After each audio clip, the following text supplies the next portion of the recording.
Bonjour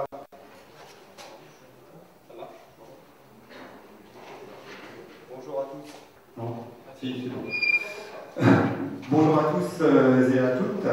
Donc, Asconumatics, je me présente, Stéphane Guyon. Je suis en charge de la gamme des produits automatisés au sein d'Asconumatics. Asconumatics fabrique et commercialise des composants pneumatiques, donc des vérins, des distributeurs pneumatiques, mais aussi des gammes de vannes électrovannes tout fluides. Nous sommes présents dans différents secteurs de l'industrie.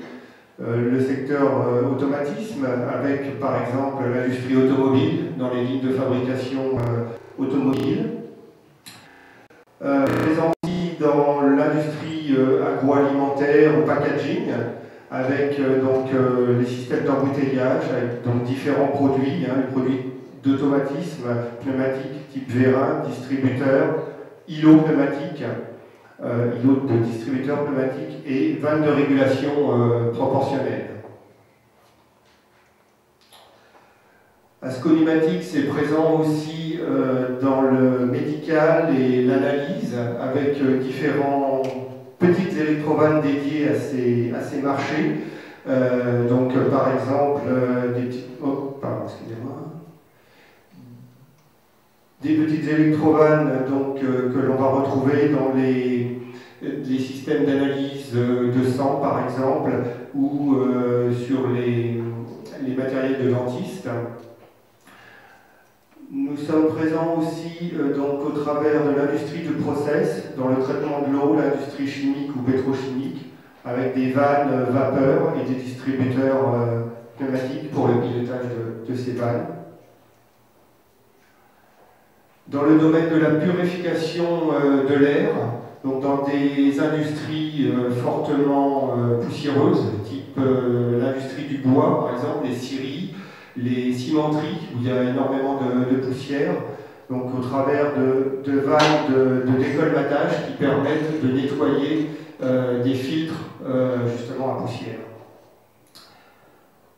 Quand vous faites le plein d'essence aussi, dans la plupart des pompes à essence, vous allez retrouver des électrovannes Asconumatics pour la distribution d'essence ou la récupération des vapeurs. Donc toute cette gamme Asconumatics est présente au travers d'une gamme que l'on appelle fluide automation.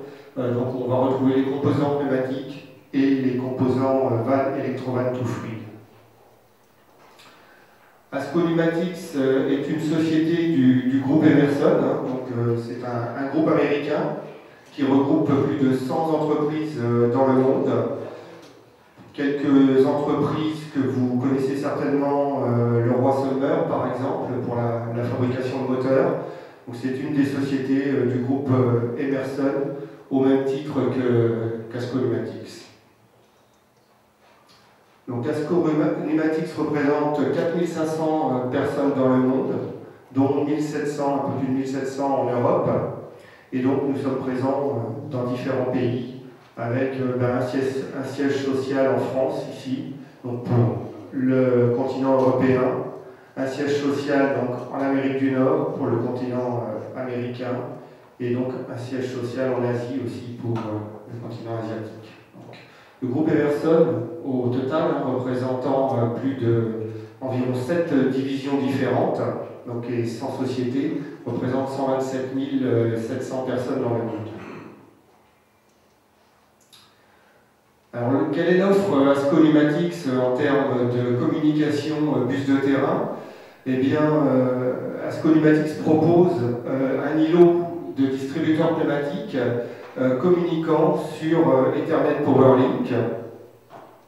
Donc cet îlot de distributeur pneumatique peut être utilisé dans différents secteurs industriels, dans le contrôle du process, donc dans ce cas-là pour le pilotage de vannes, vannes tout ou rien, ou vannes de régulation, dans le domaine des lignes de fabrication, donc dans l'automation, lignes d'aiguillage, et puis dans l'automation aussi le bridage et le serrage. Donc voilà, ces îlots de distributeurs pneumatiques permettent du pilotage de valve, mais aussi de piloter des vérins pneumatiques pour assurer des mouvements. Cette gamme d'îlots de distributeurs pneumatiques se décline au travers de la série 2000, la série 2000 qui va en fait caractériser les distributeurs pneumatiques en eux-mêmes, avec la série 2002 jusqu'à la série 2035, donc correspondant en fait à la partie pneumatique que vous voyez ici, toujours à droite de l'interface de communication. Ici, ce sont les distributeurs pneumatiques. Donc, ces différentes gammes de 2002 à 2035 représentent en fait des débits différents, donc permettant des débits d'air comprimé de 300 à 3800 litres minute.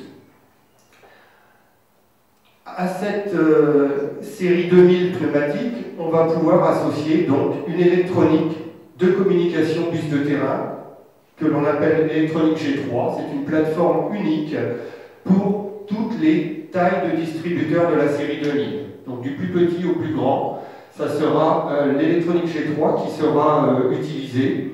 Donc avec le dernier né, l'Ethernet PowerLink, permettant donc la connexion directe au réseau PowerLink et autres protocoles aussi qui sont disponibles sur cette électronique G3.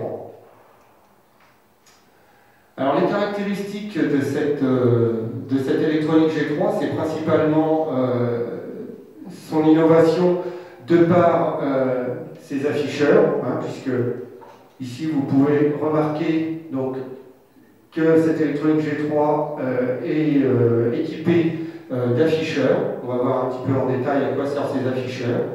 Ici, vous avez les distributeurs pneumatiques, donc c'est un système modulaire qui permet d'associer plusieurs distributeurs et donc de piloter plusieurs actionneurs pneumatiques à partir d'un seul et même équipement, avec la caractéristique de pouvoir piloter jusqu'à 32 bobines de distributeurs, d'avoir la possibilité d'utiliser un module mémoire, un module ARM, qui est un module qui va avoir alors c'est un module optionnel, qui n'est pas obligatoire, mais qui en termes de maintenance a des avantages, puisque ce module mémoire va permettre de sauvegarder toute la configuration de l'électronique G3.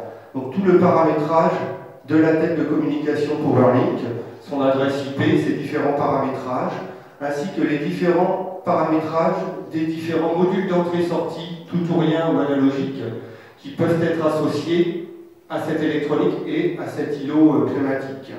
Donc, tout ce paramétrage est sauvegardé dans cette mémoire, et en cas de maintenance, si l'un des modules est remplacé, automatiquement, le module mémoire retransfère les paramètres à l'interface de communication ou au module d'entrée concerné, sans avoir aucune autre action à réaliser sur le module lui-même. Cette électronique G3 permet aussi de gérer jusqu'à 256 entrées, tout ou rien, ou 544 sorties, tout ou rien, et donc permet de gérer des entrées-sorties numériques, donc tout ou rien, avec des signaux NPN ou PNP. Donc en Europe et en France, en l'occurrence, c'est principalement des signaux PNP qui sont utilisés, mais aussi des entrées-sorties analogiques avec des signaux 0,10 volts, 420 milliampères ou sonde à résistance, sonde de température à résistance, type PT100 ou PT1000. Donc une connexion robuste par connecteur M12 métallique ou par bornier lorsqu'un indice de protection IP20 suffit. Là, avec la connectique M12, l'électronique est IP67. Lorsque cette électronique est associée à une partie pneumatique série 2000, l'ensemble devient IP65. Alors, qu'est-ce que peut vous apporter ces îlots de distributeurs pneumatiques en termes de réduction de coûts sur les installations? Alors, premièrement, en termes de coûts d'études, donc ces îlots vont vous permettre des gains d'études en termes d'implantation et d'intégration des îlots sur le bâti machine lorsque ces îlots sont installés directement sur le bâti, ou dans les coffrets lorsque c'est un montage en coffret qui sera nécessaire en fonction du milieu dans lequel ils vont être installés. Donc vous avez la possibilité, via le site web pneumatics.com, d'accéder à un configurateur 2D, 3D pour récupérer les fichiers 2D, 3D des îlots et donc faciliter l'implantation de ces îlots sur la machine ou dans le coffret. Donc ces fichiers sont disponibles dans 85 formats différents, donc de type AutoCAD, SolidWorks, STEP, etc. En termes de coût d'étude, tout ce qui est manuel technique sera aussi disponible sur le site web, donc tous les manuels techniques, ainsi que les fichiers d'intégration, les fichiers de configuration nécessaires. Par exemple, en PowerLink, vous avez besoin d'un fichier XDD pour déclarer l'îlot pneumatique dans la configuration Automation Studio. Donc ce fichier XDD est téléchargeable directement depuis le site web. En termes de coût de câblage, qu'est-ce que ces îlots vont pouvoir vous apporter? Ces îlots vont vous permettre de réaliser un mode distribué. Donc vous avez la possibilité, comme vous le voyez ici, de connecter un îlot principal, donc avec sa tête de communication PowerLink, directement au réseau PowerLink, d'associer donc des distributeurs, par exemple de la série 2002, qui représentent des débits de 300 litres minute, donc pour des petits actionneurs, des petits vérins ou des petites vannes à piloter. Vous pouvez donc associer des entrées et des sorties à cet îlot principal pour récupérer les informations de fin de course des vérins ou des vannes que vous pilotez au travers des distributeurs pneumatiques.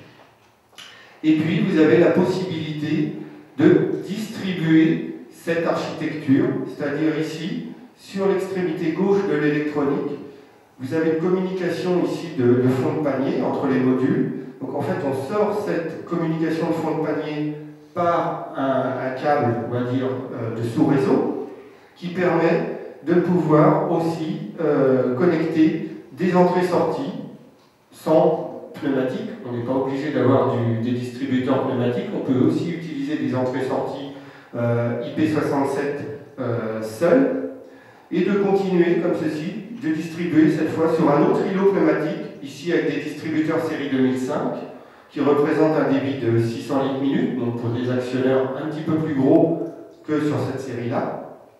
Encore des entrées-sorties, et donc on peut terminer ici avec encore des entrées-sorties seules sans distributeur pneumatique. Donc cette architecture vous permet de réduire les coûts, puisque en fait vous n'avez que le coût d'une interface de communication PowerLink.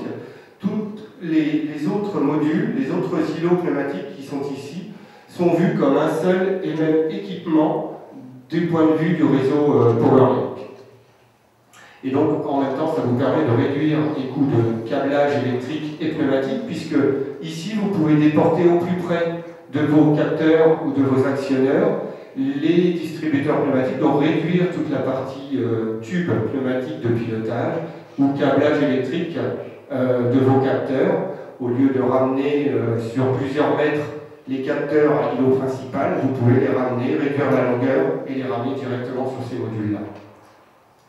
La capacité du mode distribué est de 16 modules. Alors 16 modules, là vous voyez, ça c'est le premier module d'entrée ou de sortie, peu importe.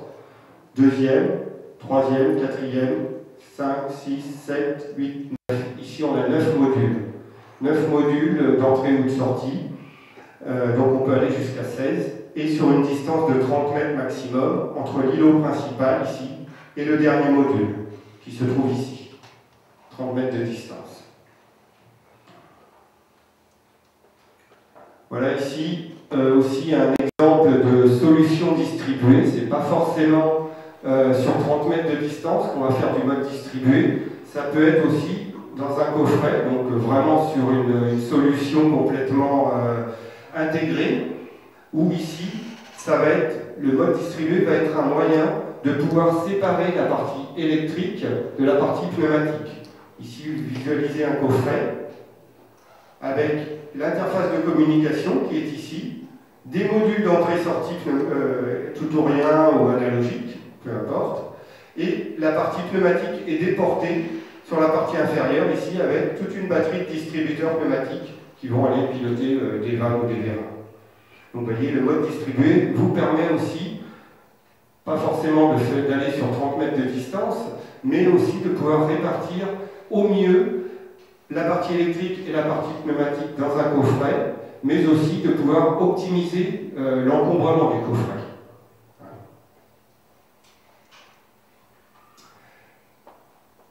La partie Ethernet PowerLink aussi vous permet des gains en termes de connexion et de hub, puisque l'interface PowerLink ici, vous voyez, est équipée de deux connecteurs M12, ici, pour la connexion au réseau, donc du M12 métallique, codage D, standard industriel Ethernet, qui vous permet donc d'avoir le hub intégré, donc de réduire le nombre de ports au niveau du hub principal, pour pouvoir aller sur 2 îlots, au lieu de repartir à chaque fois du hub principal pour aller sur chaque îlot pneumatique, vous avez la possibilité ici de partir du hub pour aller sur le premier, et avec le deuxième connecteur qui est ici, eh bien, de chaîner le premier avec le deuxième. Donc ça, c'est aussi un gain en termes de matériel. La possibilité aussi de pouvoir faire du zonage, de la séparation de 24 volts continus au niveau des alimentations électriques d'un îlot. Vous avez plusieurs possibilités. Possibilité, par exemple, le franchissement d'une barrière immatérielle va nécessiter la mise hors tension d'une partie des distributeurs pneumatiques, mais l'autre partie doit rester sous tension. Donc il y a deux possibilités. Soit on fait celle-ci, c'est-à-dire qu'on fait 2 îlots séparés, avec un premier îlot qui aura un arrêt d'urgence simple, et puis le deuxième îlot qui sera mis hors tension, par exemple, par la barrière immatérielle. Donc ça, c'est une possibilité. La deuxième, je ne l'ai pas représenté ici sur les slides, mais la deuxième, c'est la possibilité d'avoir sur un même îlot, de pouvoir faire des séparations de 24 volts intégrées à un même îlot, donc de simplifier aussi la mise en œuvre, puisque au lieu d'avoir 2 îlots différents à installer et à monter, n'en avoir qu'un seul. En termes de connexion, déconnexion, donc certaines applications robotiques, principalement dans l'automobile, nécessitent des changements d'outils au niveau des applications, des lignes de fabrication automobile. Donc vous allez avoir un robot qui va venir prendre un outil, faire une opération sur des pièces automobiles, puis reposer cet outil et prendre un deuxième outil pour faire une autre opération. Ces changements d'outillage nécessitent une déconnexion puis une reconnexion du réseau. Ici, l'intérêt, c'est qu'on a deux possibilités, soit de faire du hot plug, comme Stéphane Potier vous en a parlé ce matin, donc avoir une reconnexion rapide du réseau PowerLink au moment de changement d'outillage. Et on a aussi la possibilité d'utiliser donc le subbus, le bus de fond de panier, pour pouvoir réaliser la reconnexion rapide. Là, on atteint des temps de connexion qui sont inférieurs à 1 seconde au niveau du changement d'outil.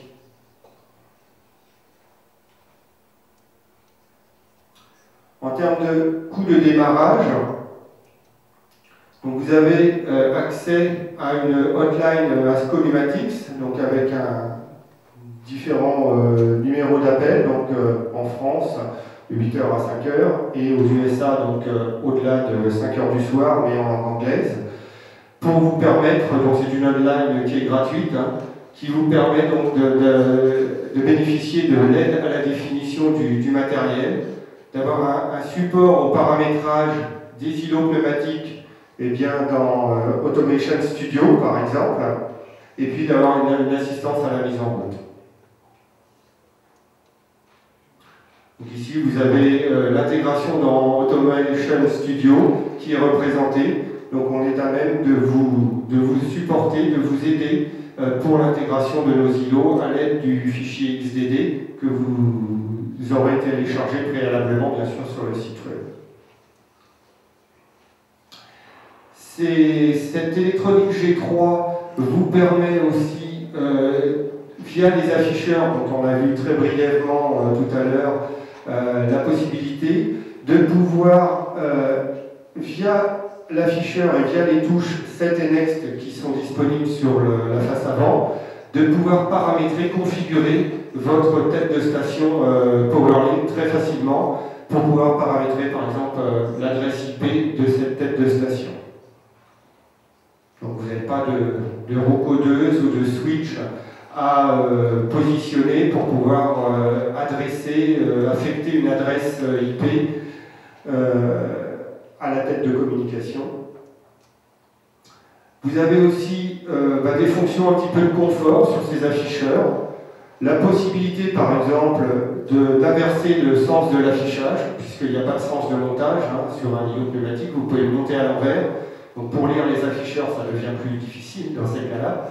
Donc vous avez la possibilité d'inverser l'affichage, d'accéder aussi au mapping, donc sur les modules d'entrée ou de sortie, de visualiser quel est le numéro d'octet dans la table d'adressage des entrées ou sorties automates auquel va être mappé, adressé le module d'entrée ou de sortie correspondant. Par exemple, ici vous voyez que c'est l'octet numéro 6 de sortie qui sera affecté à ce module dans la table d'adressage des sorties automates. Vous avez accès aussi à une description du module. Vous visualisez quel est le module que vous avez en face de vous, ainsi que sa référence. Et puis, la possibilité aussi d'avoir du diagnostic de type tension d'alimentation, qui, en cas de problème de démarrage, on sait très bien que, par exemple, sur des installations, lorsqu'on a des longues distances entre le coffret d'alimentation et l'îlot, on a des chutes de tension sur la longueur du câble. Et ici, vous pouvez visualiser directement la tension d'alimentation de l'îlot sans avoir besoin de venir avec votre multimètre pour contrôler la tension. En termes de coût d'utilisation, donc vous avez sur l'interface Ethernet PowerLink une page web embarquée, donc, à laquelle vous accédez via votre navigateur web, Internet Explorer, Google Chrome, Firefox, celui que vous voulez.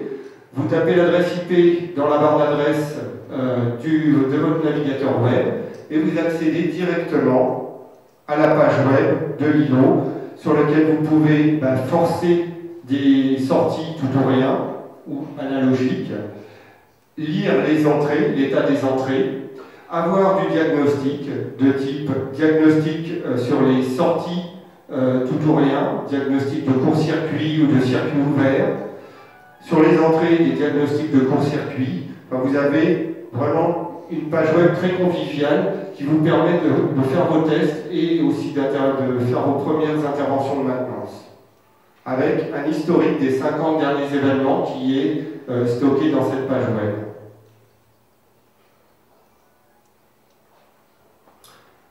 Donc via ces afficheurs, vous avez une communication directe avec l'opérateur, la personne de maintenance, l'automaticien qui va mettre en service. Ça permet une communication directe et réelle avec le matériel, avec l'îlot pneumatique, puisque sur les entrées ou sorties analogiques, vous visualisez directement le niveau du signal du capteur analogique en 0,10 volts ou en 420 milli. Si vous êtes sur une sonde de température, vous visualisez directement la température en degrés Celsius ou en Kelvin, suivant l'unité que vous voulez choisir, avec une résolution de 16 bits. Sur les entrées ou sorties tout ou rien, vous visualisez l'état. Ici, par exemple, vous voyez l'entrée numéro 12 est activée, c'est-à-dire qu'elle est à l'état 1. Lorsque vous avez des diagnostics, des défauts de court-circuit, par exemple, comme on en discutait tout de suite là sur la page web, un court-circuit sur une entrée, vous avez l'information directement qui est affichée sur le module d'entrée concerné, court-circuit, connecteur E, avec la localisation du court-circuit, la localisation du défaut. Chaque connecteur, vous voyez, est repéré par une lettre, donc le connecteur E est ici. En cas d'arrêt d'urgence, donc de coupure de l'alimentation de la partie puissance, donc des distributeurs ou des sorties, vous avez directement le valve Output Power Off qui s'affiche et qui clignote pour vous dire attention, il y a quelque chose qui n'est pas normal. Donc là, vous avez vraiment une réelle communication grâce aux afficheurs avec le matériel sur le terrain. En termes de coût de maintenance, donc cette électronique G3 est complètement modulaire. Vous pouvez associer les modules entre eux, directement démontables en face avant. Vous avez un système qui est breveté, un système de clip qui assure la fixation mécanique et la connexion électrique intermodule et qui vous permet, par un système d'assemblage de queue d'aronde ici, d'enlever un module directement en face avant. Vous n'avez pas besoin de tout écarter. Lorsque c'est dans un montage en coffret, vous n'avez pas forcément de la place sur les côtés pour écarter l'ensemble. Là, vous pouvez le faire très facilement de cette manière-là. Et donc rajouter des modules, faire évoluer votre équipement si vous avez de nouveaux besoins ou des extensions à réaliser sur votre installation. En termes de protection électrique, donc tous les drivers de sortie, que ce soit bobine, de distributeur pneumatique ou sortie tout ou rien, ainsi que les entrées tout ou rien ou analogiques, sont protégés contre les courts-circuits, les hausses de température ou les surtensions, donc sans aucune dégradation. Dès que le défaut a disparu, dès que le court-circuit a disparu, la sortie ou l'entrée correspondante refonctionne automatiquement. Vous n'avez pas de fusible, c'est une protection électronique qui est intégrée par un circuit de limitation de courant. Vous avez aussi une protection contre les inversions de polarité au moment du raccordement du 24 volts continu. Donc les arrêts d'urgence, vous avez la possibilité ici, en cas d'arrêt d'urgence, donc vous faites une coupure de l'alimentation de puissance des distributeurs, vous visualiserez directement le message Valve Output Power Off vous indiquant qu'il n'y a plus d'alimentation de puissance sur les sorties concernées. En cas de mode distribué, si vous êtes en mode distribué, donc vous avez une connexion avec un câble, un bus secondaire entre l'îlot principal et l'îlot secondaire. On n'est jamais à l'abri d'un problème de connexion. S'il y a une perte de communication entre les deux, l'îlot principal qui est ici va vous afficher le numéro de module manquant et le module qui est déconnecté va clignoter en affichant son numéro de module. Donc le numéro de module, je vous rappelle, de 1 à 16, puisque c'est 16 modules maximum. Donc tous ces diagnostics sont disponibles sur les afficheurs sur cette électronique G3. Ces diagnostics, que ce soit de court-circuit, circuit ouvert, de coupure d'arrêt d'urgence, de problèmes de communication sur le bus secondaire, sont disponibles aussi sur la page web embarquée de l'interface de communication PowerLink et sont aussi remontés à l'automate programmable. Donc ils peuvent après, ces diagnostics, être gérés si vous avez un système de supervision remonté sur un IHM ou un autre système de supervision. Donc vous avez vraiment une solution de diagnostic complète. Voilà un petit peu en résumé tous les bénéfices, les principaux bénéfices de cette électronique G3. Donc je vous laisse regarder un petit peu. Les afficheurs intégrés qui permettent une communication directe avec l'îlot, avec l'électronique. Le mode distribué qui vous permet de réduire les coûts et en même temps de vous adapter au mieux à l'implantation de l'installation, de l'architecture. Les fichiers 2D, 3D qui sont disponibles sur le site pour l'intégration dans les dimensionnements, dans les plans de la machine. La modularité de l'électronique, directement face avant. La fonction Quick Connect, donc de hot plug, qui permet une reconnexion rapide en cas de changement d'outil dans des applications robots. La séparation des 24 volts, lorsque l'on veut faire du zonage de 24 volts sur une installation. L'outline, donc qui peut vous apporter un support sur Automation Studio. Sinon, vous avez les gens de BR qui sont très compétents dans ce domaine. Une large gamme de débit, donc au niveau des distributeurs pneumatiques, puisqu'on va de 300 jusqu'à 3800 litres minute. Une page web embarquée, et puis donc une interopérabilité avec les différents produits des différents partenaires. Alors bien sûr, nous on ne fera pas du temps réel hein, sur PowerLink, sur les îlots pneumatiques. Les îlots pneumatiques, c'est quand même quelque chose qui est assez lent. On est tributaire de l'air comprimé, on est tributaire d'un temps de réponse pneumatique. Hein, c'est les propriétés physiques de l'air comprimé, donc ça on n'y peut rien. Par contre, cette solution PowerLink vous permet de vous connecter directement sur votre installation PowerLink sans avoir besoin de passer par une passerelle pour changer de protocole. Donc on est directement interopérable. Quelques exemples d'applications, hein, rapidement. Donc des applications dans l'industrie métallurgique, transfert de barres inox. Donc là on avait des convoyeurs, des grandes longueurs, parce que c'était des barres inox pour l'industrie nucléaire. Donc des très très longues barres, et donc là c'est la solution distribuée qui a fait la différence, donc avec une interface et puis donc des îlots distribués un petit peu partout. Dans l'industrie du papier aussi, donc dans les machines de pâte à papier, donc c'est un process continu, hein, on fait bouillir les matières premières hein, pour réaliser de la pâte à papier. Donc là c'est du pilotage de vannes qui a été réalisé avec des îlots de distributeurs 2012. Solution distribuée aussi, qui a été utilisée. L'industrie automobile, donc là sur les applications de soudure ou de bridage de pièces automobiles. Donc là c'était un gros projet sur la série 2005, donc qui fait des 600 litres minutes, et 2012 à 1300 litres minutes. Donc là c'est un projet international.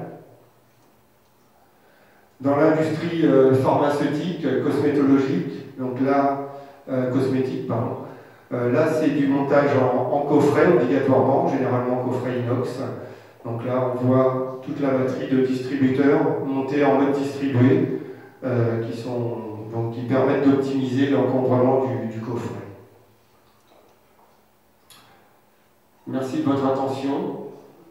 Vous avez donc le stand Ascolumatics qui se trouve juste en face, en haut de l'escalier. Donc je suis à votre disposition si vous avez des questions. Et puis si vous voulez voir les produits, les voir fonctionner, voir la page web, donc je suis à votre disposition. Merci de votre attention.